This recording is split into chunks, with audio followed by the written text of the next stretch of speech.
जय जगन्नाथ आज्ञा आज्ञा गोटे सुंदर परिवार मध्यरे जदि कौन व्यक्तिर असुविधा हुए कि अघटन हुए परिवार मध्यरे जो लोक सब थांती तांकर भारी भाड़े नहीं पड़ जाए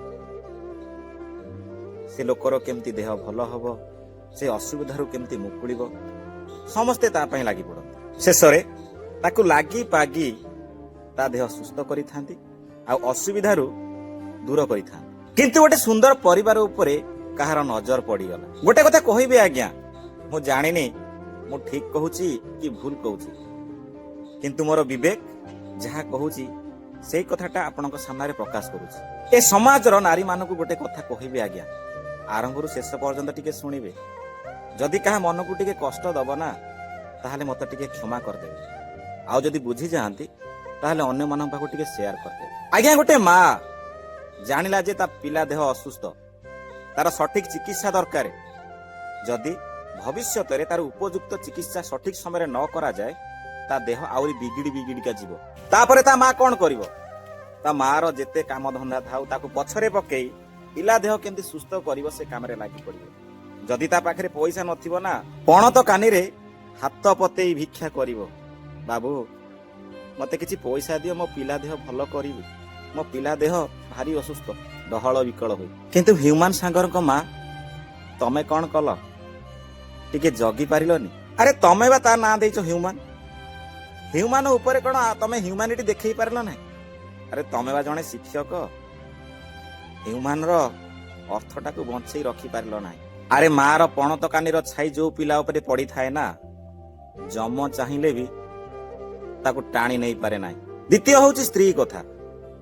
अरे स्त्री को अर्धांगिनी कहीं कह जाए जानी स्वामी स्त्री मध्य जहाँ भी किसी हो जहाँ भी करिबा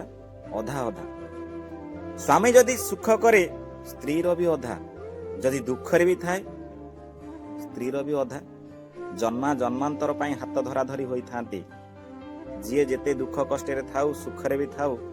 आमे हाथ छड़ा छड़ी होबानी अरे सेति पाई ताको अर्धांगिनी कह जाए अरे सेति पाई से दुई जन को पाई परिपूरक दुनियार कौनसी भी शक्ति नहीं तांको अलगा कर दो माँ बदल रे जदि गोटे पुओ को किए चिन्ही थाए ना से होची से पुओर स्त्री समस्त घरे स्वामी स्त्री मध्य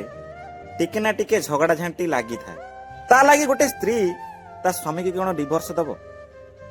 से जन्म कला झील को से बाप कौन टिके देखी पारिबो ना एईटा कौन स्त्री रो कर्तव्य अरे धन्य से बाबूसान को स्त्री को तांको पाद तले कोटी नम आपण माने भल भाव जानी बाबूसान प्रकृति मिश्र सांगे कौन हे हे फे फे होते ना ना किंतु तांको बाटू को आनीथिला किए तांको स्त्री बीच रास्ता रे प्रकृति मिश्र को गोडे गोडे बाडे ना ना किंतु तमे बंची थिबा समय रे आहा पदे टिके कहलो ना आउ मरी गला परे राहा पदे कहबा को आसीच बसिकरी कुंभीर कांदणा कांदुछ